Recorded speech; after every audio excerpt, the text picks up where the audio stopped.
Thursday, the 7th of November. Listener, thank you for joining us. Today, for your pleasure, we have Natalie Gedra from Sky Sports. Hello. Hi, Natalie. Good to see you. Good to see Fresh you. back from the Chicago Marathon, I think, no? Yes. How did that go? Oh, it went well. Got my Okay. sub 4, so I'm very happy.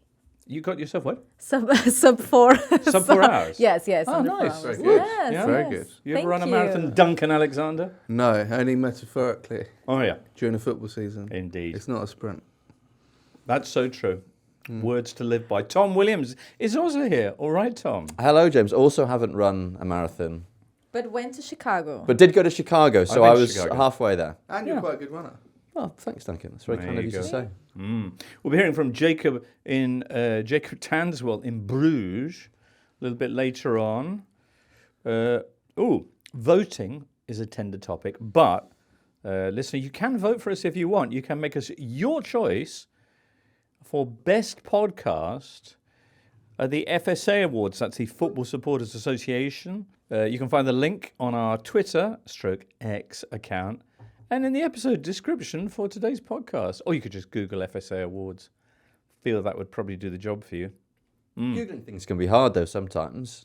So it is often easy just to click on a handily provided link, I find. Maybe that's just me that gets lost. Sometimes you Google something and something comes up and you're like, is this it? And then you We'll find move it on. and then you're not sure. So, it's good to have the option. Indeed. Champions League headlines. We're at the halfway mark of the newfangled league system. There's one team still with a perfect record. It is Liverpool, who were 4-0 winners at home to Bayer Leverkusen. Liverpool take on Real Madrid next. Real Madrid who got beaten 3-1 by Milan and the Bernabeu. There are two teams who are yet to concede a goal. That's Inter and their black and blue neighbours, Atalanta, who won 2-0 at Stuttgart. The big surprises, you would probably say, are the two Ligue 1 sides, Brest and Monaco. Well, Monaco and Brest currently third and fourth, ahead of all sorts of big clubs. There are some big clubs in trouble. Real Madrid, mentioned their defeat to Milan, they're now down in 18th place. PSG are even worse. They're in 25th, outside the playoff spots. And oh dear, RB Leipzig, they are 32nd of 36 teams on 0 points. It Wow. is great to be able to say this team is 32nd. It's never been done in human history before, so yeah. Yeah. Liverpool, we mentioned their 4-0 win over by Leverkusen. They were the only English side to win. City got beaten 4-1 at Sporting. Villa lost 1-0 at Bruges. And Arsenal, same scoreline as they went down at San Siro against Inter. Other key results? Mentioned Milan's 3-1 win in Madrid. That was huge, as was Celtic's 3-1 win against RB Leipzig. How about Atletico Madrid beating Paris Saint-Germain 2-1 with pretty much the last kick of the game? And Barcelona, they're back. 5-2 winners away at Schweinsteiger. What did you like this week, Natalie? I had high expectations for Inter Arsenal. I think it was one of the big fixtures in midweek. And in a way, not for Arsenal fans, but in a way it delivered. If you like defending, it definitely delivered. Yeah, it was classic stuff from Inter, reminiscent of their last their Champions League winning season in many ways. They're in the top 8. That reads currently Liverpool, Sporting, Monaco, Brest, Inter, Barcelona, Borussia Dortmund, and Aston Villa. What caught your eye, Tom? I think it's got to be Brest, up in 4th. Yeah. And Who've they played, Tom? they have beaten, not just Sturm played, Graz. but beaten Sturm Graz, Red Bull Salzburg and Sparta Prague and drawn at home to Bayer Leverkusen. So you might say, well, they've not played anyone massive, but this is tiny little Brest, who'd never qualified for Europe before, Right. who had this... Listener, stop that, okay? Just Come on. Surely we've got past that now. Surely we can talk about this football Come on, club this man without travels to tittering about the France to fact talk that their about name football, means come on. something rude in English. anyway, you were saying tiny little Brest. But it reminds me a little bit of what happened with Leicester City Oh, yeah. after they won the league in the City. Thanks, Duncan. In that the season after Leicester won the league in the Premier League, we realised very quickly that they were not going to come anywhere close to defending their league title. Similar thing has happened with Brest. They finished third in Ligue 1 last season. This time around, they got stuffed 5-1 at home by Marseille in their opening game and are currently 11th.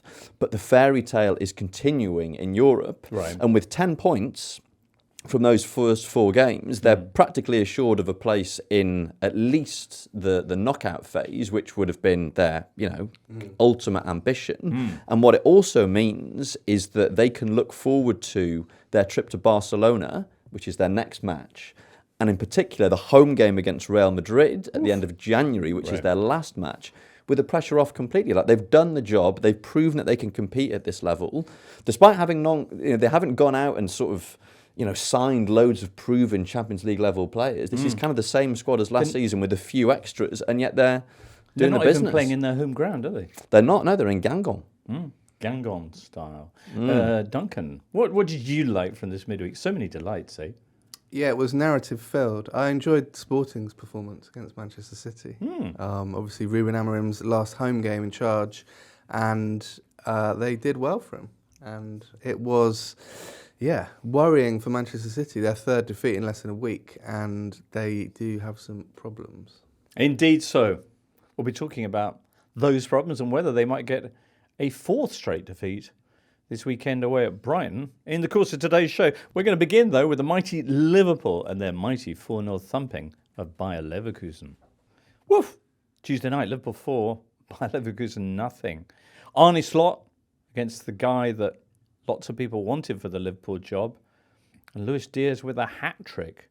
Was that the key thing from this game? Luis Diaz as a centre-forward, the tactical masterstroke, as everyone described it from Arne Slot?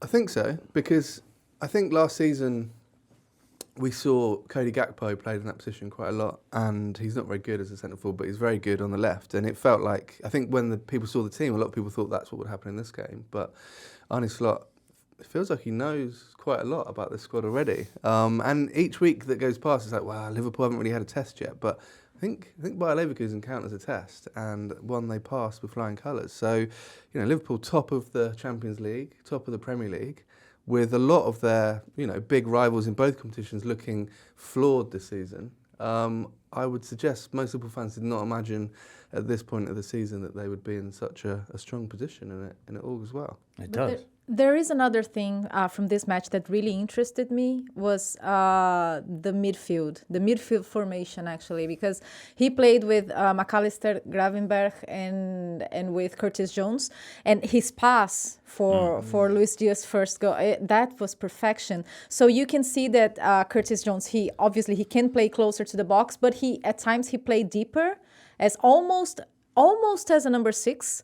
And it's interesting, and because Szoboszlai was on the bench, so, and we know that McAllister can play as a 10, he can play deeper, he can move around. So the type of dynamic and the variations that this midfield offers with these 4 players, and I'm counting Szoboszlai as well, it's something to be excited about. It brings a different layer to Liverpool's game.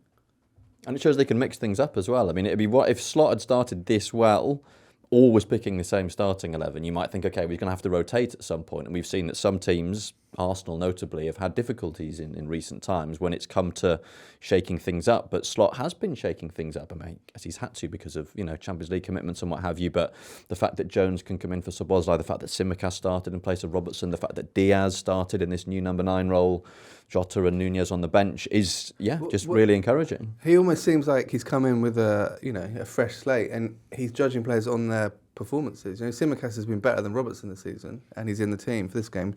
Szoboszlai's probably been the major disappointment of this season, I'd say. I mean, not bad, but not as good as Gravenberch or McAllister. And Jones has been good when he's come in, and lo and behold, as Natalie said, he was great in this game. So, yeah. What about Diaz, whose productivity has gone exponentially? upwards? Yeah, because his finishing just really improved. And I think this is the main thing when you're playing him in a position that he's not used to playing. And he mentioned that on post-match. He said, yeah, I don't play in this position. It's not my thing. But his movement was very clever. And when you have a player who comes in a run of results and a run of performances, especially, where he's just showing how much of an improvement his finishing has been this season. So he looked at it and he just I don't know. I'm not Arne Slot. I would never play. I would have never had this Would you not? idea. Can you believe it? Because he scored lots of goals. Yeah, so but in a sense, but he has these features of like being very quick on the wing. He's very much a winger. He looks Right. he just looks wingery. Yeah. Like Right. physically, he's a wingery looking guy. But with your other options as, say, Darwin Núñez or Cody Gakpo, might you not go, let's stick him in? Also Diogo Jota. I mean, it was the kind of thing he didn't need to do. You don't need to be trying out a new guy at centre forward. You've got two centre Diego Jota's forwards. always getting injured. I mean, okay, there is that. So- But yeah. And Núñez, he hasn't been awful. He hasn't been bad. It's not like, oh no, we cannot use Núñez again. Right. You know, he chose to play Luis Diaz in that position, and that was really clever. First Colombian to score a hat-trick in the Champions League since Tino Asprilla back in the day. Including the third goal, which was a no-look, which... Oh, was it? Yeah, no-look goal, which, some people Did you like prefer them. that to the chip for the first goal? Yes, just because no-look goals annoy people. Okay. Some people get like, why are you doing that? But obviously reminiscent of Firmino, who also played, wasn't maybe, to Tom's point, a centre-forward-y looking man, but did a good job there. Yeah, first true. hat-trick of Diaz's professional career. And we should point out that Liverpool got 3.8 XG in this game, so they could have scored more goals, and that's the third highest of any team in the Champions League so far. But if they got 3.8 XG and they scored 4 goals, how would you say Actually that overperforming, so your yeah, but no one stats lie. Well, no, I'm right. Because Okay. you don't score, you don't convert 1.0 XG to 1 goal. I thought that was exactly what you were expected to do. Well, That's- maybe a village team, but this is Liverpool Football Club we're talking about. So I see. Liverpool Football Club will be hosting Real Madrid next time out at Anfield, next time out in the Champions League. Before that, of course, in the Premier League, they've got Aston Villa, who were, until Wednesday afternoon, top of the Champions League themselves. Talking about not looking. Hey. Oh, yeah, so true. So true. So Aston Villa, who hadn't dropped a point or even conceded a goal prior to Wednesday afternoon, went to Bruges, and Tyrone Mings absentmindedly picked up what he didn't realise was a goal kick You're from not allowed Emi to do it, Martinez. And you're not allowed to do it in some games. In some games. Yeah. In some Well, games. Anyway, the commentary said stuff like, by the letter of the law, that's an offence. It's like, yeah, since 1891, that's been an offence. well, So, there was know. the Arsenal game Yeah. against Bayern Munich last year where the letter of the law wasn't applied. I wondered whether, Yeah. to try and understand how Tyrone Mings had committed this pretty remarkable mistake, I wonder whether, he's obviously been out for a long time. Wrong time.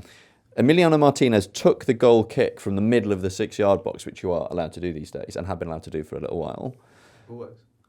Or have you always been able to do that? But it used to be tradition that you Yeah, would you take go it to from one one of the side. corners of the 6-yard box. And I Right. wonder whether that's where the brain fart comes from. Tyrone Mings is expecting the goal kick to be taken from the corner of the 6-yard box because he's not played football for 13 months or something. And that's why what happened. Extraordinary. Well, Jacob Tanswell was there in Bruges on Wednesday afternoon, and we spoke to him just after the whistle. Here's what he had to say. Jacob, how was your evening in Bruges? It was mixed. The food was great, but the performance on the pitch was pretty poor. Probably the worst of Emery's tenure. Really, the worst of Emery's entire tenure. Yeah, obviously Villa have been thumped in last season. They started the season with a 5-1 loss to Newcastle. They ended the season with a 5-0 defeat to Palace. But in terms of the alarming trends, really, in terms of energy, physicality, tactically, it's very unlike Emery to be outmanoeuvred, and he was that. And it could have been a couple more goals really for Bruges. They were very dominant. They beat Villa in every department. And in terms of Villa actually having nothing to be really very positive about, it was probably this performance which made it the worst. Well, they conceded the first goal in somewhat farcical circumstances. Yeah, Emery said afterwards that he's never seen a goal quite like it. It was absolutely bizarre. I did actually see it live. I was working on my laptop and I looked up, and it took a few minutes to actually work out what had happened. And obviously there's a similar situation happened last year with Gabriel and Arsenal, but this one looks a little bit more obvious. It was just a rush of blood, call it what you will, for Tyrone Mings, but it's a type of error where you pick the ball up in your own box thinking that you're the one taking the goal kick. It's so bizarre and pretty Sunday league really, if you're being kind to Tyrone Mings. But it was a really difficult mistake, and it's one that Villa never recovered from. Well, they did make such an unexpectedly brilliant start in Europe that maybe we shouldn't panic yet. But certainly this weekend in the Premier League, a huge challenge on the way as they travel to Liverpool, who obviously did have a brilliant result midweek.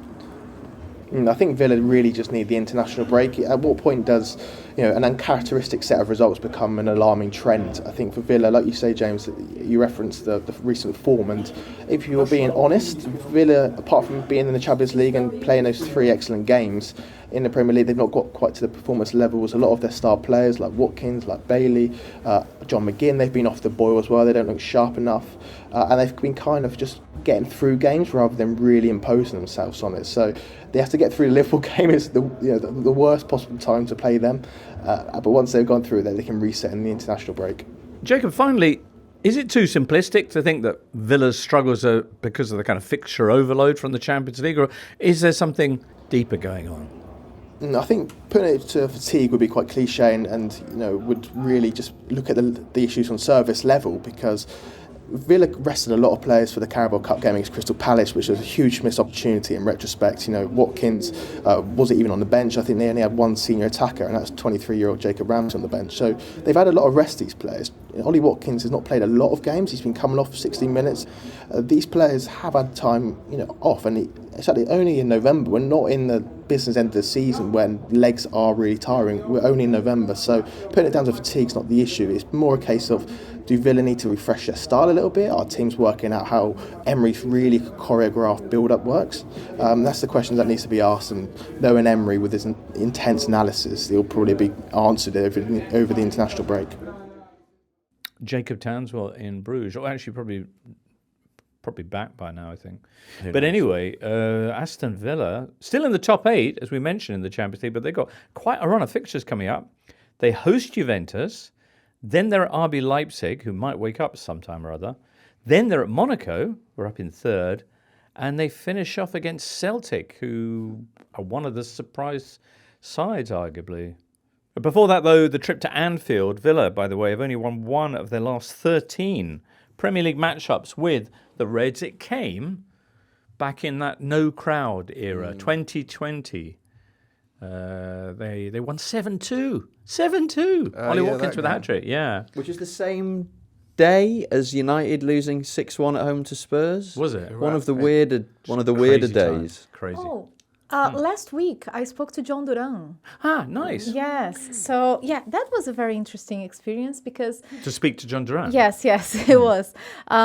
Because he said some things that made me wonder about the dynamics in the daily basis there, especially in the training ground. No, it must be interesting because he said, when I asked about Unai and his role in his development and his progress, and he said, it's kind of a relationship of love and hate. We fight all the time, but he said that with laughing. But I was just wondering, if you're an Aston Villa player, if you're like Morgan Rogers and you're just training and the training stops because there are 2 men having a huge argument in Spanish and you're just there just waiting for things to cool down, because he's very much this passionate, I'm gonna speak something on top of my head kind of guy, John Duran. But he really likes Unai. He said wonderful things about him, but he also said that they argue all the time.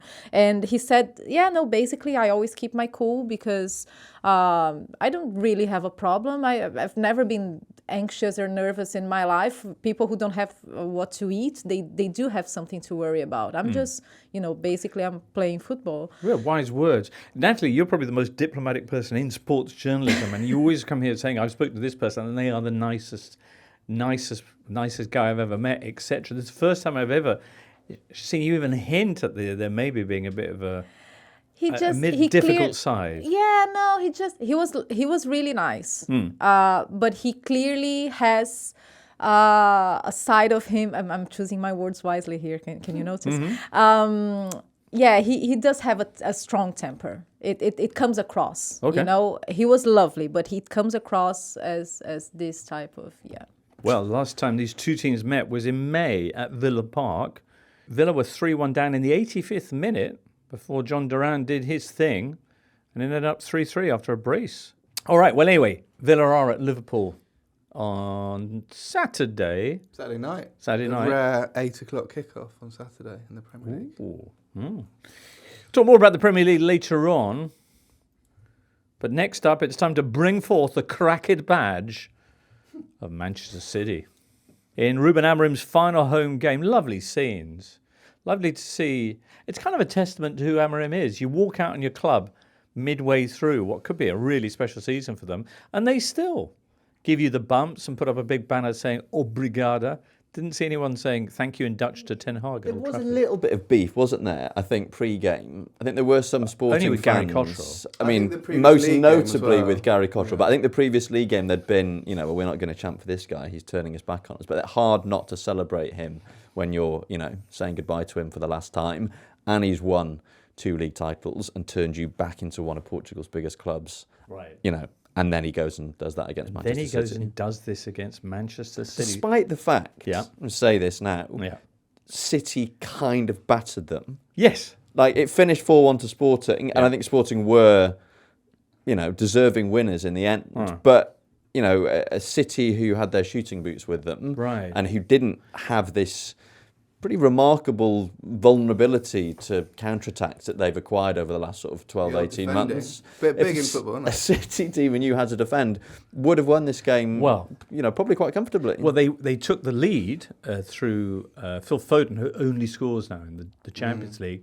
And by sort of 35 minutes in, they were doing so well that one noted City commentator was saying, this is too easy. And almost seconds later, it began. Gyokeres, just 7 minutes before half-time, bouncing a shot past Ederson. Then that glorious team manoeuvre that finished with Max Araujo putting Sporting ahead.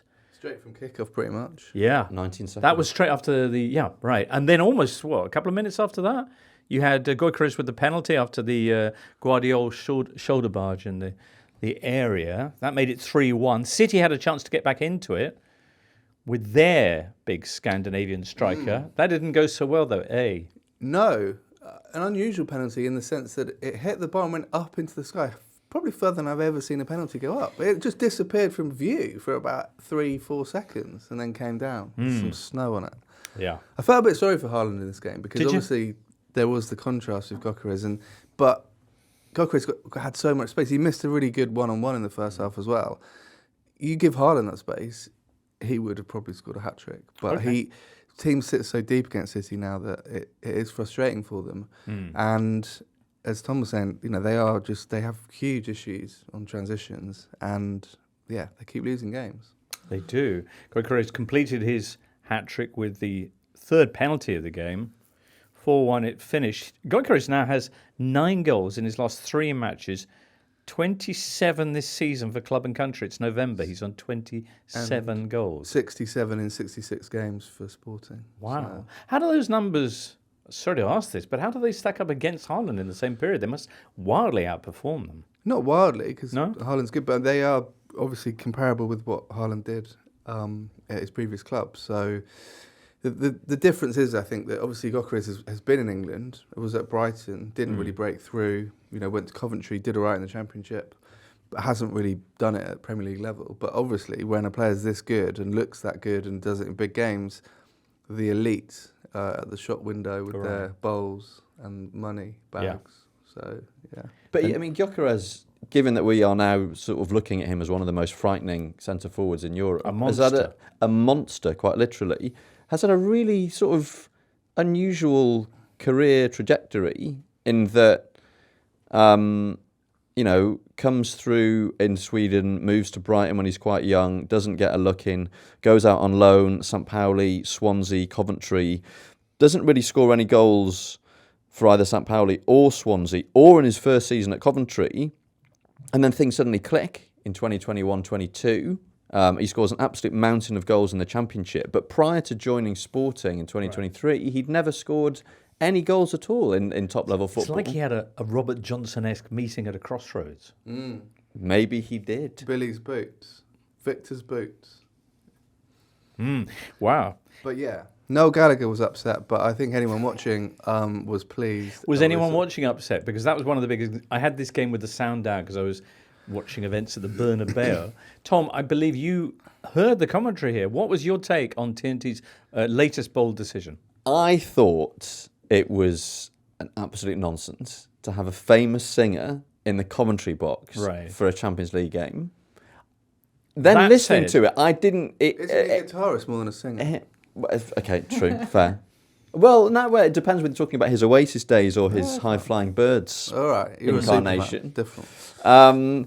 In actual fact, I didn't find his commentary during the game that off-putting, but I found it a really strange decision. And I can't imagine that TNT would have made the same decision for a Manchester United game or a Liverpool game. Mick Hucknall or would an be the Arsenal obvious, game. yeah. Mick Hucknall would be the obvious choice, of course, for United. So peculiar, but less irritating than I perhaps thought it He would was be. more pondered than I thought he would be. Positive. Yeah, more pondered. Oh, Yeah, calmer. I thought he considering the circumstances, especially on Paul's match, Right. he was very professional. True fact, he lives across the street from me. Oh, really? He literally lives across the street. He's just moved in across the street from me. His place is bigger than mine. Well, it's not Supernova Heights, is it? That's the name No, of it. That's that's- where he used to live. Yeah, he's had to make some domestic changes, and I mean, I don't want to go into, as I'm sure you wouldn't want to go into mine, but yeah, often his vehicle is parked outside, and sometimes he'll be kind of stepping out, and while people there's a flurry of kind of people around him picking up his bags, giving him things, taking things from Famously him. not drive, Noel Gallagher. So you say his vehicle, presumably a vehicle that he No, does there not is a drive? vehicle that's there for him. For his use, yeah. He said, "Hey, you're that man off the telly," and I said, "How right you are," because off the telly. But yeah, Yeah, and ironically, he's on TNT. So one of us. Bloke nicked me job. Anyway, there you go. City, though, that's 3 defeats in a row.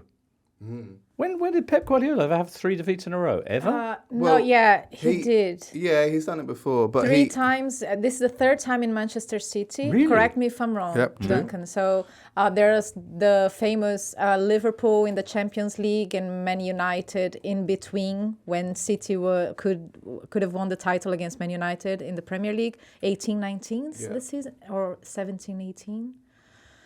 Anyway. So are you saying that this is just something that happens to them sometimes in a season and they bounce back? Or is there something deeper? No, I think it's something completely new because Oh. at Bayern Munich, he spent four matches without winning, but they were all right after Bayern Munich won the Bundesliga. So it's a new circumstance. This happening in November in the middle of the season with so much in stake is new. well, they narrowly beat Southampton, didn't they? And he said after that game, I can learn from Russell Martin, and they've then lost 3 in a row. So yeah, fair enough. But I mean, it's the defence that's got severe issues. I mean, they gave up 6 big chances against Bournemouth. Yeah, but is the Well, it's the midfield, which Yes, is the knock onto the yeah, defence. But I yeah. mean, yeah, we knew that Rodri would be a big loss. But at the same time, this was happening last season as well. Like this issue, City's vulnerability to transitions is not entirely new. Rodri's absence is obviously a factor, but this was already happening. And Arne Slot said something quite interesting after the Liverpool-Brighton game last weekend, talking about Liverpool's press and saying that there were times when Brighton managed to pass through the first line of Liverpool's press, and Slot kind of thought, oh dear, like we're in trouble here. And then he was reassured to see that the structure of the team was sufficiently solid for Liverpool to be able to repel Brighton, even though the first line of the press had been circumnavigated. With City, it's completely different. Watching City now, every time the opposition get through the first line of the press, you start to think, oh boy. Ooh. And, we wondered how they were going to cope without Rodri. Mateo Kovacic did brilliantly in that first game of the season against Chelsea. Looked like he might be a potential replacement. Looks nothing like a potential replacement now. They can't get anyone new in until January. He's tried Rico Lewis there. John Stone steps in from time to time. The one thing that I would say about Guardiola is that this has happened quite a lot with City in previous seasons. A problem has emerged, either an attacking problem or a defensive problem or something that hasn't worked as well as it had done previously. And 9 times out of 10, he comes up with a really creative solution. And he loves it as well. Gallagher said that on Paul's match, okay, guys? What did he say? He said, Pep Guardiola loves to solve problems, and he's got one. He's got a problem. Yes. What do you think, Guardiola, Natalie? But Guardiola said that as much himself in the press conference. He was. It was kind of weird post-defeat, smiley, very happy Guardiola. Like, this is a challenge, and I love it. I live for it. So I'm curious, because you're going to Brighton Man City, Yes. and are you going to interview Pep after the game? Before and after, and tomorrow, actually. So I'm wondering, what kind of post-game interview are you expecting from Pep at the Amex? Do you think it's going to be they are so tough, after a 3-0 win by City? Or is it going to be, I am so proud of so happy with my team? And they've just lost 2-1. I've been interviewing Pep for 9 seasons now, and it's really hard to predict how he's going to be, because sometimes when he loses, he's more explanatory. Yes. And sometimes he loses and he's clearly annoyed, and sometimes he wins and he's dry. He just doesn't want to get overboard. Right. And sometimes he wins and he's so proud of his players, and sometimes he loses and he's so proud of his players. So what's your technique? Because he is quite prickly. What's your technique? What's your approach with Pep? Always wait for the tone of the first answer, right? Because his first answer always sets the tone for his mood and the things he wants to talk about. So who's your toughest interview? But given that, I really like to interview Pep. Honestly, yeah, I really do. The toughest one, I have a really hard time sometimes with Unai, because I think he's so rich in terms of tactics, and you just want to get into that. And when you start asking him very specific things, I feel he gets very guarded about it. So for me personally, it can be frustrating, because I want to know more, and just tell me, just spill it, and he's very guarded in this sense. So yeah. Okay. Brighton Man City, what do you think though, Natalie? Do you think he's going to be a happy Pep after that one? Could it be a 4th straight defeat, given Brighton's ability to beat the press, given Man City's problems in transition? Well, Brighton, they beat Man United. They got a point from Arsenal in that crazy game when Declan Rice got sent off. They had the comeback against Spurs. They made it very hard for Liverpool. They are definitely making it hard for Man City. I think it's a matter of Man City just finding, not only finding the balance between on midfield, because we've been talking about it so much, but also the players individually delivering. Haaland going back to scoring form, and Phil Foden is picking up form, so that City doesn't rely only on, I don't know, Vardiol to score goals for them. I think there's the individuality aspect, and Kevin De Bruyne is back as well, which is an important factor when it's not the case with Brighton, even though they did defend really well recently, especially against Newcastle, but he can break these lines and produce something different, and I think City they need that as well. Okay. 5:30 Saturday afternoon, that game, Brighton Man City. Arsenal, who have a huge game themselves this weekend, they're at Chelsea, 4:30 Sunday afternoon. We're also involved midweek, and we'll talk about their trip to San Siro and other Champions League things next. Woo. Who's next for Sporting Lisbon? It's Arsenal. Arsenal, who were beaten on Wednesday at San Siro 1-0. Hakan Çalhanoğlu from the penalty spot after what many people felt was a harsh handball call on Mikel Merino. Upstepped Hakan and converted his 19th penalty out of 19 attempts for the Nerazzurri. That's pretty impressive. Just waited to see which way Raya went, and then just sort of scooped it down the middle. That was Inter's only shot on target of the entire game. The second half, very much a defensive masterclass, would you say, by the Milanese? Yeah, but also Arsenal just kept doing the same thing, crossing it in and heading away. It was very Fulham at Old Trafford. for those 46 that remember. crosses. Yeah. How did that compare to the famous 83 that day. 83 so, that day? Yeah. Was it 83 or was it 81? 83. Over the 80s. Anyway, It got yeah. upgraded to 83 from Got 81. upgraded by the special Boffins. the crosses Premier League cross crosses Boffins, cross numbers panel. Yeah. Important work they do. We salute their so, service. yeah, lots of crosses, a big share of possession in this game for the Gunners, but still 3 defeats in their last 6 matches. I thought they were okay in the second half. They were better than they had been against Newcastle.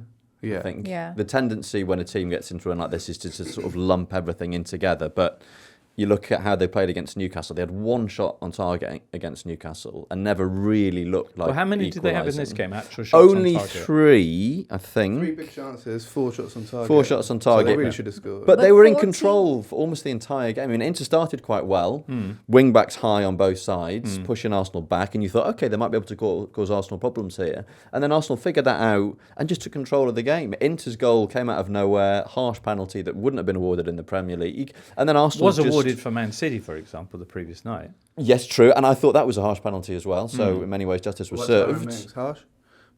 Sorry. Tyrone Mings. Tyrone Mings, so where'd you harsh. draw the Absolute line? disgrace. Wouldn't have had that in the Premier League, would you? No. You get away with handballs in the Premier League Brilliant, these well days. balanced. But Arsenal basically controlled the game from sort of the 20th minute onwards. Conceded a goal, unfortunately. Right. And then had Inter on the back foot and didn't create enough chances, but looked better than they had against Newcastle, I felt.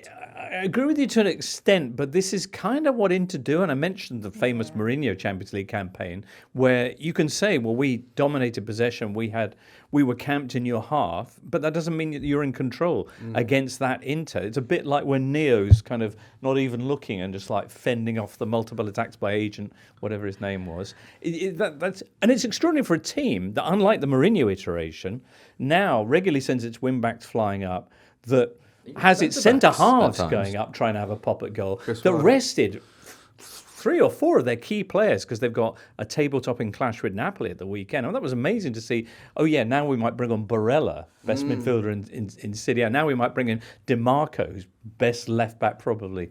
I mean, one of the best on the continent. And, incredible. So it's amazing how Simone Inzaghi manages to juggle both. Curate's egg of a game. I mean, Curate's the egg good- is a curate's egg of a phrase for me. I never yeah, quite know. no what. one knows what it means, but it is applicable used here. anyway.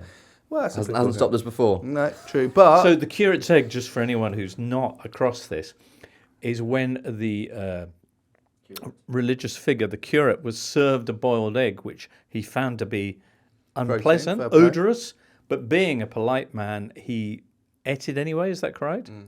Correct? and enjoyed it.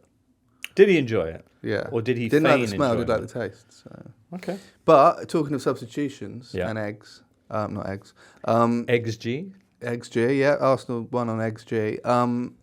Martin Odegaard came on. Yes. Probably not planned. He came on for a heavily bleeding Kai Havertz, but even in a few minutes, just his kind of movement and just it felt like that right hand side suddenly had been upgraded. So I mean, I think they might not risk him against Chelsea, but he definitely will play a bigger part in that game, I would imagine. Okay. Yeah, when you see a team with 46 crosses and you see Martin Odegaard coming back, then you think, okay, things might change. Because the truth is, when you're facing a team that defends like Inter Milan, you need to be with your scoring boots on. You need to be at your best in terms of creativity, in terms of just trying to surprise them. And Arsenal, they haven't been like that in the past few matches. They haven't had that spark, that excitement that really made them stand aside from other teams in the previous season. So you see their attacking players like Martinelli. He hasn't been good with the finishing. Kai Havertz, he dropped form. Trossard,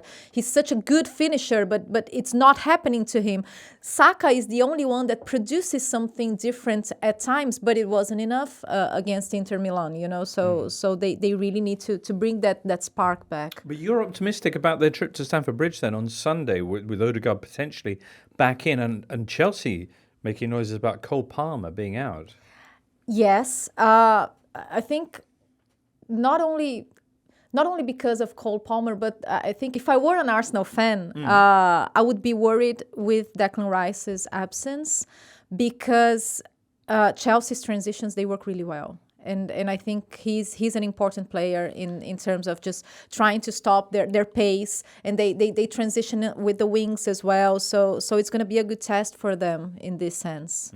If they lose, looking at the league table, they could end up all the way down in 11th place if everybody below them wins. I feel like the international break is coming at a good time for both City and Arsenal. It's unfortunate for Arsenal that their last fixture before it is, a local derby against a reasonably informed Chelsea team. Who are above them in the league. On the same point, Chelsea don't have a good record, I read, against us. They've only won one of the last 10 meetings with the Gunners in all competitions, and they also, where they've come unstuck so far this season, Chelsea has been against the big clubs, your Liverpools, your Man City, but we'll see. That Sunday 4:30. They did play. They played well against City. They played well against Liverpool, and they played well against Man United. So I think it's time for them they're very much looking forward to getting points in this type of matches. And even without Cole Palmer, if it was the case last season, I think Chelsea fans would be much more concerned. Now Chelsea, they produce a lot with other players. And especially the midfield is really coming together with Caicedo and Lavia. That's so true. Yeah, so it's going to be an interesting part. A clash of the two Pep protégés, Enzo Maresca and Mikel Arteta. I spoke with Maresca last week. Did you? Yes, How was I he? did. Was he a complicated character? No, it's just that he's very straight to the point in his interviews. He's and then I like that because he makes himself clear. And I actually asked him about his style of communicating because during this season he had to have probably some tough conversations with players who weren't being involved anymore or who weren't playing as much now, and he played under really good managers. He played under Ancelotti and Lippi, and he always mentioned Ancelotti, Lippi, and Pellegrini. And in terms of his style of communicating, he mentioned Lippi more of like an inspiration because he's very much like to the point, direct, and he feels that players respond to that, as Pellegrini and Ancelotti are more like arm around the shoulder kind of guy. So he's more of a Lippi guy in this sense. I feel like he sometimes speaks Maresca without really thinking too much about what he's going to say, which I quite like because far too, as a journalist in particular, far too many coaches very much like Noel Gallagher. I think a lot of coaches kind of play the game a bit, which is fair enough. It's quite nice to have a coach who occasionally blunders into saying something he probably shouldn't and then has to explain himself. Okay. What's the gap between the technical area and the pitch at Chelsea? Ooh. Because that was another highlight from midweek, was basically Mikel Arteta just putting his hand on the pitch. Yeah. Got a booking. First booking of 2024. But was that harsh? Did you feel that handling? I mean, it is technically a bookable offence. Like, he's not supposed to be on the field of play. But also stopping a ball that's still in play. He actually was laughing about it. Yeah. I mean, you'd hope. You've literally handled the ball while the opposition have it in I'll play. tell you who will not have enjoyed that one bit. Richard Keys. Yeah. If that TV hasn't gone sailing through the window of his Doha apartment block at seeing Arteta again acting the fool on the edge of his technical area, I'd be very surprised. Wow. Well, perhaps we'll see more of that Stamford Bridge, 4:30 Sunday afternoon. Before we get on to the rest of the Premier League weekend, we should talk about the other key results from the Champions League midweek. I mean, there were so many. But I'm going to pick out Milan's 3-1 win at Real Madrid. Where on earth did this come from? Milan, who'd been battered by Liverpool in their opening game, who didn't look at it against Bayer Leverkusen either, but completely... I mean, a lot of this was to do with Real Madrid. I don't know if their defence didn't feel respected at the Bernabeu, because they certainly didn't turn up for this game, if you know what I mean. Failing to defend Malik Chow, scoring his first ever goal for Milan to open the scoring. Vinicius Jr., minutes later, gets that Panenka, or puts away that Panenka penalty. And you think, we've seen this with Real before, the other day with Borussia Dortmund. Here they come again, but not a bit of it. The Alvaro Morata goal was extraordinary when Leao forced Lunin couldn't control it. He saves it, but it bounces back out. And you got 5 or 6 Real Madrid players just standing watching as one man. It looks like one of those frozen time moments. And Morata's got the little device, and he just runs past everybody and puts it away. And then the third Milan goal was just magnificent. T.G. Reinders. Wow. Abraham gives him the ball. I say gives, but kind of basically, Abraham's in some trouble, I felt, and gets the ball away to him. But Reinders got 2 or 3 Madrid players on him, and it looks like there's no way he's going to maintain possession. And they're not that far from Milan's goal, so it could be tricky. But he manages to break clear, gets the ball out to Leao and bombs upfield. Leao then cuts it back to him, but it's actually behind him. And the way that he controls it just behind him and still brings it, he kind of flips it up and then lashes it in. Amazing goal. What a shout that produced from Jimbo, that one. And then Rudiger thought he brought one back for Real, and that was ruled out for an offside in the build-up. And there you go. Maignan was excellent. Ruben Loftus-Cheek should have made it 4 for Milan. And Real Madrid are in real trouble. Crisis club.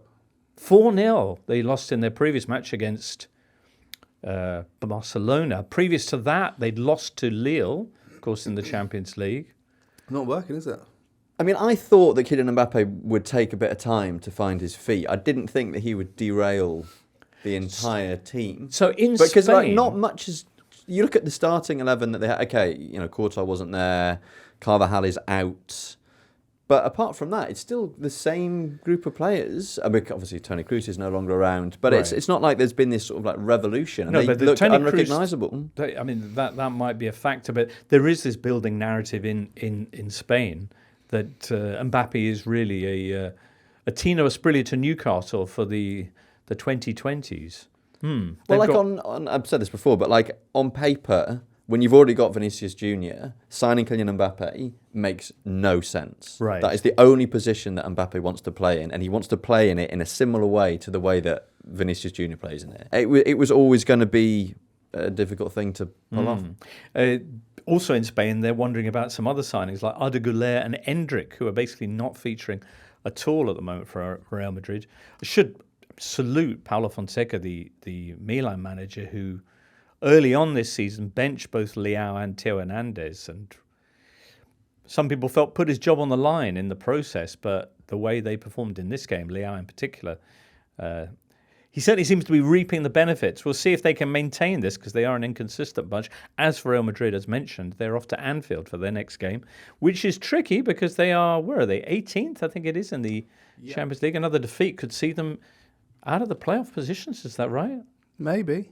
I mean, you look down there. I mean, Milan, obviously now on 6 points as well. Bayern Munich as well. Bayern Munich, but still below Dinamo Zagreb, who they smashed early doors. So, I mean, we've said it before, but this league structure is going to get more and more interesting as Have we each week said that goes. before? We have said it before. And that last day in January.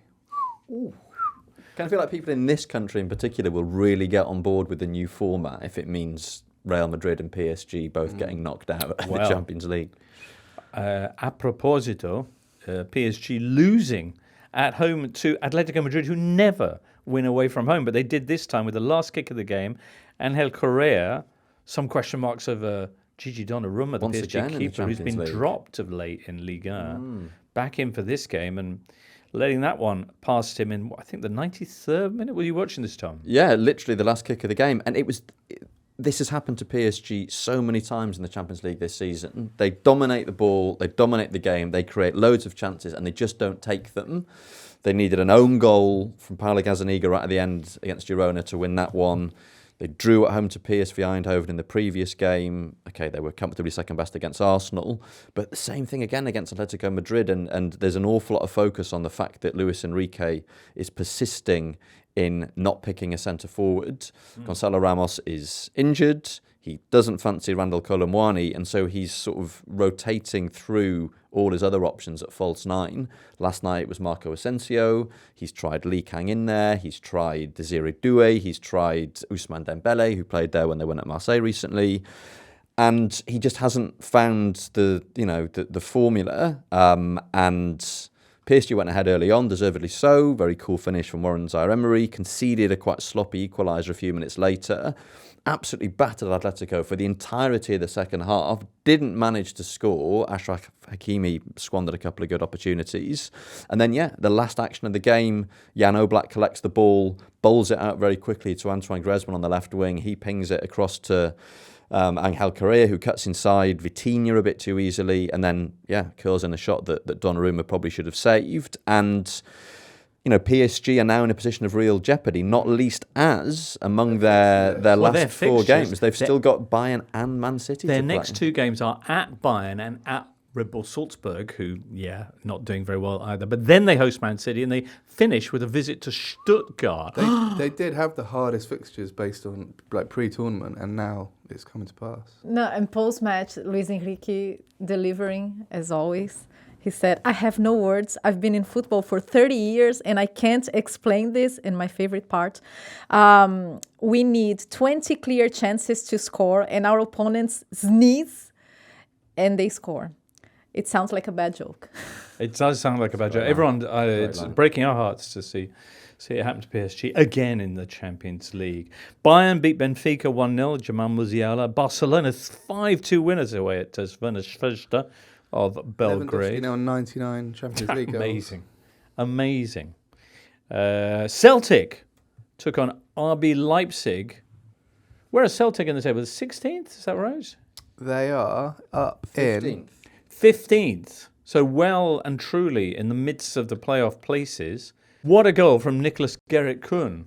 Almost like an American election. It looked like it was going well to the left and then it swung suddenly around to the right. Yeah, albeit with slightly less devastating consequences, unless you are Not a if you're RB supporter Leipzig, of yeah. RB Leipzig. And weirdly, Celtic are now on 0 goal difference in a tournament where goal difference matters, which, given they lost 7-1 at Dortmund, is good work. 7-2, I think, wasn't it, Dortmund? Maybe 7-1. 7-1. Okay. Yeah, they picked up 7 points from a possible 12. Whereas Leipzig are on 0 points with 4 defeats out of 4. Just amazing. Just amazing. Do you know, Natalie, which club, by the way, has the best all-time away record in the Champions League? Picked up a bigger proportion of away victories in away games than any other? Of clubs that have had at least 10 games on the road. Guess who that might be? Which club? With Real Madrid, do you think maybe? Something like that? Liverpool, Barcelona? Yeah, I feel like... Step forward, La Dea. Atalanta. Oh, yeah. 54% of all their away games in the Champions League, 7 of 13, they have won. And they did it again this week. Adam Ola-Lukman on a lovely comeback from Charles de Ketelaere, who's finally realising his potential. And then Zaniolo came on and got the second. Atalanta host... I say they got the host Real next? That can't be right because Real are going to made the second. But Tom, your surprising fact. Yeah, just on the back of the surprising Atalanta stat, do you know which club has got the best points per game record in the history of UEFA club competitions? Is it Brest? It is not Brest, Oh. or at least I haven't checked since Brest started. But of a club with pulling a up certain number of trees. games, probably. No, just Hang on. across Hang the board. Hang on. Oh, here Points- comes Duncan wanting to know whether it's Points per game. it's actually a valid Points stat. per game for tournaments that largely were knockout for much of their history. Hang on. No, Seems no. a bit I tell you what I'm going to me. to do. Right. I'm going to remind myself of what this stat actually is, Okay. and then I will. Okay. Yeah. No Top peeking, 8, please, while no. Tom's doing that, just to remind you, is Liverpool Sporting Club de Portugal, Monaco Brest, Inter, Barcelona, Borussia Dortmund and Aston Villa. It's a fascinating mix, you'd have to call that. Yeah. Fascinating mix. Tom, how are you doing? Can you guess Yeah. which club has got the best You were. goals per game ratio Oh, yeah. in the history of UEFA club competitions? Of UEFA club competitions? UEFA club All competitions. Like time. since back to the 1950s. 50s? Since ever. I mean, no, I can't. I'm But it's not going to intrigued. be... I'm intrigued. Oh, Steaua Bucharest. Queen's Park Rangers. 39 goals in 12 games at an average of 3.25 per game. Loftus Road, mic drop. QPR. QPR. Obviously, I In haven't which played many tournament and European when? games. I can't even remember. I know I came across the stat during a UEFA.com deep dive a few years ago, and it Okay. stayed with me. I'm glad that we finally got out of there. And weirdly, Yeah. because of that, Yeah. under the new rules in Champions League, QPR do get a spot in the playoff round. There you go. So Probably also in the football heritage. Wow, Tom. Thank you so much. Premier League weekend, everybody. Unless there's something else about the Champions League that we know. Okay, we've not got. Caveat the QPR stat by Oh, saying no. I haven't checked it for a few years. So maybe if someone has surpassed them, I Atalanta, maybe. Why are apologise. They you scored loads of dropping goals.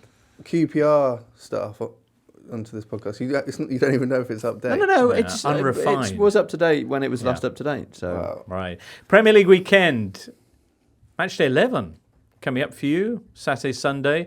Saturday at 3 o'clock, you've got 4 games. Wolves Saints, the bottom 2, meeting at Molineux. West Ham are up against Everton. Brentford take on Bournemouth, and Palace get a visit from the team that beat Brentford in such dramatic circumstances on Monday, Fulham. At 5:30, the aforementioned Brighton-Man City game. At 8 o'clock, Liverpool against Aston Villa. Sunday, you got 3 games at 2 o'clock. Man United, Leicester. Ruud van Nistelrooy's last game in charge for now. Spurs, Ipswich, and the game which will be televised, which is third place in the table, Nottingham Forest against Newcastle. And then at 4:30, the final Premier League game before the international break, it is Chelsea-Arsenal. Everything's so tight. Liverpool, of course, are top, 2 points clear of Man City. Forest are third. Everybody from them all the way down to Newcastle in 11th place. That's 9 teams separated by just 4 points. Now, we've already talked about Chelsea, Arsenal, and Liverpool, Villa, and Brighton, Man City too, Natalie, which you're going to be going to. But on Monday, you were at the most recent Premier League game. So Brentford were 1-0 up in the 90th minute. And then Harry Wilson twice. To the despair of all Brentford fans and journalists who had their questions ready for those post-match interviews. Yeah. Who's to say West London football can't be interesting, eh? there you go. Further proof. Why would they? Full circle. QPR. QPR, just Oh, right. Sorry, yeah. Nice. So who did you speak to post-game, Natalie? It was Thomas Frank, both managers, and Harry Wilson spoke to the studio. And yeah, because it was Monday Night Football. The Wilson, the header, we just heard the reaction to that, the second goal. But Yeah. the first one, people raved about Erling Haaland in whoever that was against the other day, the Champions League, I think. the flying back heel. Ibra-esque, yeah. But this was similar stuff from Harry Wilson, no? Yeah, no, it was a beauty, and I was surprised because before the match I was talking to Thomas Frank, and he was saying how Brentford they're being more adventurous. They're trying things when they play away from home. They had some tough run of fixtures away from GTEC, but that actually did not happen, especially in the second half, because Fulham was trying everything, was throwing everything at them. 24 shots before they scored the first one. Wow. So, and it was a good turnaround for them because they dropped so many points from winning positions. They dropped 10 points from winning positions this season, and it was nice to be on the other side just for a change, you know. Yeah. 43 crosses as well. Was it 43? So, Was it? but- Yeah, and they are a team who cross a lot. Yeah. I mean, who could have seen Fulham being as good at the start of the season? But yeah, I guess they come out of nowhere. Duncan's having a shy little reference to the fact that he said that they would be 5th at Christmas. You know what, Duncan? If games had gone how XG predicted, Yeah. where would they be in the table? Second on expected points as it stands behind Liverpool. So Well, yeah. they're only 3 points off 4th as it stands, and they're travelling to Crystal Palace, who are not having the best of times of it this weekend.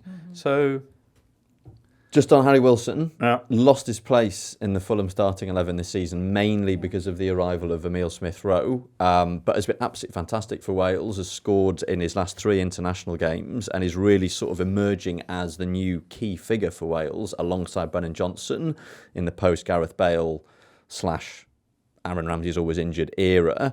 And there was quite a nice moment that I think Fulham put on their Twitter account after the game. Marco Silva sort of addressed the squad, congratulated everyone for having, pushed all the way to the end, because as Natalie said, they absolutely battered Brentford right from the get-go, but didn't get the reward until stoppage time. And he sort of, made a point of congratulating congratulating Harry Wilson and saying how kind of unfair it is that he's not playing this season. He deserves to play. It's my fault that he's not playing. So, enjoy your moment in the sun. As well, Marco Silva. And now against Palace, we have Joachim Andersen going back to Selhurst Park, and he's settled really well at Fulham. We're talking about these attacking options that they have, and they've been doing well in this sense, but they've been defending really, really well. The partnership between him and Bassi has been working out in a very positive way, especially considering that Lukic is injured, and he was doing really well this season, and he's been missed in midfield, but Andersen and Bassi, they're holding the fort. Wow. So Fulham currently in 9th place as they travel to Palace. Brentford, beaten on Monday night, will be at home to Bournemouth. Brentford, whose home games are traditionally the goaliest in the Premier League. 5-3 and 4-3 the last two. Yeah, it could be an interesting one, that one with the Cherries. Yeah, with form. Bournemouth, intensity and high pressing should be good. Yeah, Bournemouth are actually level on points with Fulham. They're in 10th spot. And Newcastle also on 15 points with those two teams. They travel on Sunday at 2 o'clock to Nottingham Forest, I'm looking forward to this one. You are? Yeah. Why, Natalie? Well, Newcastle, it's going to be a really good test for them to see if Arsenal was really the turning point. And I'm very interested in their midfield formation, because they brought Longstaff back into the starting 11. And it seems like he really brings the balance. So they played Longstaff with Bruno and Joelinton and Willock and Tonali on the bench. And before that, in the League Cup, Tonali started with Joelinton and Longstaff and Willock. So interested in that. And also the battle of the strikers. Who would you sign today, Chris Wood or Isaac? I mean, Depends how much money I had. really? Would that be the factor? Where am I? I'm QPR manager, aren't I? Yeah. Oh, yeah, They don't of need course. any That, it's the strikers, mate. theme That's of got this enough already. podcast. Newcastle that sold Chris Wood to Forest, so that's going to be interesting. And of course, for Isaac, if he plays, he'll be up against possibly the best centre-back pairing in the Premier League, Milenkovic and Murillo. Oh, yes. Yeah. Yes. Well, talking about Murillo brings a smile on my face. Oh, he's just got his first international call-up for Brazil. Yes, he did. As Corinthians fans, we're very proud. Excellent. This game is interesting, and I think in the sense that obviously Newcastle have complied with PSR very carefully, and obviously sold Minter to Brighton and Elliot Anderson to Forest, who looks really good. Forest went a slightly different route. Got over a points deduction last season, but now look at them. Look at them. They're a very fun team. Who would have thought we'd be at this point? But I think everyone, there is precedence for a team from the East Midlands coming out of nowhere to do it. I mean, Derby have done it. Leicester have done it. I don't know if Forest ever have. Their fans should mention it if they have. But yeah. Edu is so enamoured of, or so excited by the potential of Forest and other teams in the Marinakis stable that he has ditched Arsenal and will be joining them in some kind of capacity, the responsibility of which are, I believe, not entirely defined, at least not to the public yet, but that's quite a move, that. Should say, slight warning note for Forest after their brilliant run of results. Nuno's touchline ban is over. He will be back on the sidelines, and as every post-game interview with him has mentioned, their good results was contingent on him being safely away from the touchline. Back in the 90s, managers used to do that a lot. Spend the first half in the stand. Some other nice. Yeah, that's true. And then come down. Or at White Hart Lane, they had like a phone, didn't they? Ring down to the bench to say, run faster. I'm surprised that hasn't sort of caught on, because it's very difficult to get a feel for what's happening in a football match when you're standing on the touchline. It's one of the worst places to be watching the game. And obviously, there's a tradition in rugby that the coaches watch from the stands. Not that I would suggest for a second that football should ever do anything, because it's done in rugby, but it does kind of make more sense. And managers are always saying that the players can't hear them anyway. Really?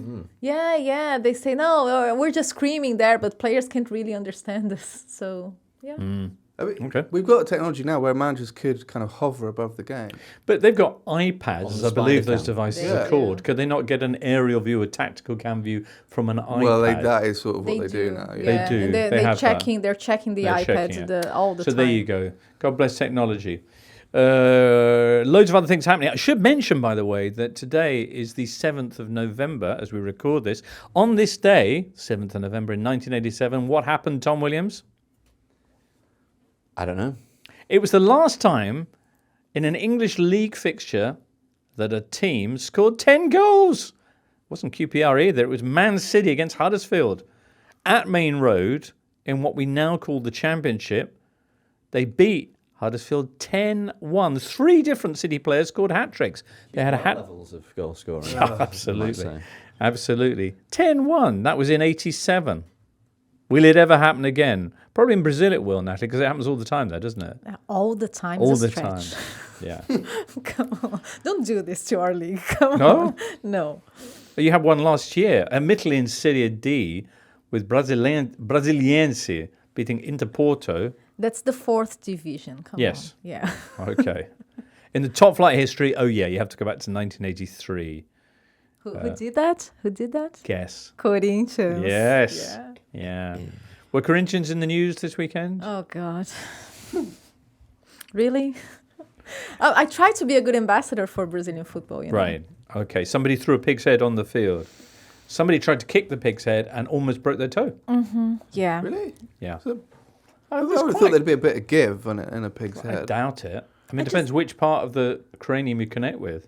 Yeah, true. There was a skull in there. I've forgotten that. I just want to make it very clear that it doesn't happen every week. Okay, Right. What this did the- really made the news. Okay, why, in what Brazil. did the pig's head represent? It was the derby, Corinthians Palmeiras. Ah. We won 2-0, which was almost a miracle because we haven't been doing really well, and Palmeiras has been doing great, and their nickname is Pig. Right. Yes. It goes back to the late 60s.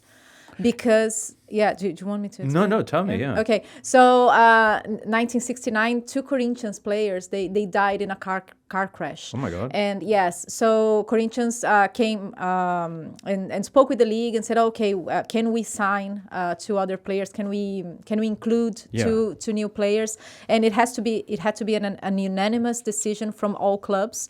The only club who voted against was Palmeiras. And the president at the time said, this is a free translation because there's no translation in English for that. Espírito de porco is like pig spirit. Is when you have really bad behavior. And the nickname Pig really caught for Palmeiras, but in a very negative way. But in the 80s, 86, Palmeiras decided to turn this around and said, no, we're going to make this a nice thing. So they spoke with the fans and said, okay, we're going to start chanting Pig, Porco. And they made the main Brazilian the sports magazine, they made a cover with one of the main players holding a pig. Holding a pig. Yes. So from now on, they embrace the pig thing. And they still sing Porco. Porco is very well-known nickname for Palmeiras. Were Corinthians Edu's side? No. Yes. He played for Corinthians. I have very fond memories of Edu playing for Corinthians. He did really well there. He's a Corinthians fan. And he was a director as well there with Chichi when he was a manager. Listen, I'm not sure how much time we've got, and there are other games we should mention. Let's mention them. Man United are taking on Leicester. Van Nistelrooy with his final game of his interim caretaker period. His first game, by the way, was also against Leicester, of course, and saw Man United winning 5-2 in the Carabao Cup. In fact, all of Van Nistelrooy's 4 games in charge will have been at home, which is remarkable because the other one is against PAOK in the Europa League tonight. PAOK. Down the bottom of the table, where Ipswich are on 5 points, Saints on 4, and Wolves are on 3, and Palace are the team just above the dotted line, 2 points better off than Ipswich. The games coming up are West Ham against Everton, who are 4 points clear of the drop. Tottenham against Ipswich, that's Sunday at 2, and Wolves Southampton, which is huge, bottom 2, Saturday at 3. Wow. Gary O'Neill's biggies. side. Sorry, Tom. Some biggies down the bottom. Absolutely. I mean, Wolves obviously had a very tough start fixture-wise, but they're now reaching their you got to win era. Got to win. 18 teams have failed to win any of their first 10 Premier League matches in the past. How many of them have managed to stay up? I'll tell you, 5 or 4. But Newcastle did it twice in 18, 19 and 20 or 21, 22. 4 clubs 5 times. Yeah. But I mean, the fact that Wolves v Southampton is the last game before an international break. I don't sell axes in Wolverhampton or Brazil. But you fear for someone after that game. You fear. Yeah, and I think it got to that point where at the start of the season, everyone was like, no, Wolves, they're playing well. They'll be fine. And now it's just this weird thing. Like, 1 win in 20, will isn't they? it? Yeah. And the thing is, they really are playing well. Like, they played well again against... Did they? Again, I thought they played pretty well against Palace. Against Palace, they Palace did. had a lot of chances. They did, but, you know... And there's enough happening in Wolves' matches to make you think that at some point they will turn it around. But as Duncan says, like we are now in the run of fixtures, starting with that draw against Palace and continuing with the game against Southampton, and then beyond where they have to start winning games. And Southampton comes in the back of a good week because they got their first win. They won in the League Cup. So you might fear as well with the international break looming. For West Ham's Julen Lopetegui there at home to Everton, though. West Ham are Everton's favourite opponent in the Premier League era. 29 wins. Not sure how many matches that's been, but it sounds like a lot. Anyway, we'll see. You're not having Everton, are you, Duncan? I just thought last weekend that was bad. That was bad. And I think quite a lot of Everton fans, that was a line in the sand for them. Wow, that's going to be a delicate game. West Ham Everton is Saturday at 3:00. Sunday evening, we'll be here in the Totally Football Show studio to round up the whole of round 11 of the season. That, though, brings us to the end of today's show. Hope we didn't underperform vis-a-vis your team, listener. Probably did, but we should point out that in these weeks when there's 483 Champions League games, it is quite hard, isn't it? Difficult, isn't it? And then, especially if someone goes on a massive detour about QPR halfway through, it really does. Does anyone else want another QPR? Yes. No, I'm done. I'm out. You tease. Well, many thanks to Duncan and to Tom and to Natalie. Good luck with Pep. Thank you. At the weekend. And many thanks to Liam and producer Charlie in the booth as well. And above all to you, listener. It's been an interesting week. Good to have you with us. We'll be back Sunday. Do join us again. For now, from all of us here, it's goodbye. The Totally Football Show podcast is available 3 times a week, bringing you all the football news you could reasonably be expected to care about. We've got views, we've got stats, we've got analysis, we've got some of the best football writers around, and the whole thing is absolutely free. So have a listen on Spotify or Apple Podcasts or all the usual places by clicking on the link below.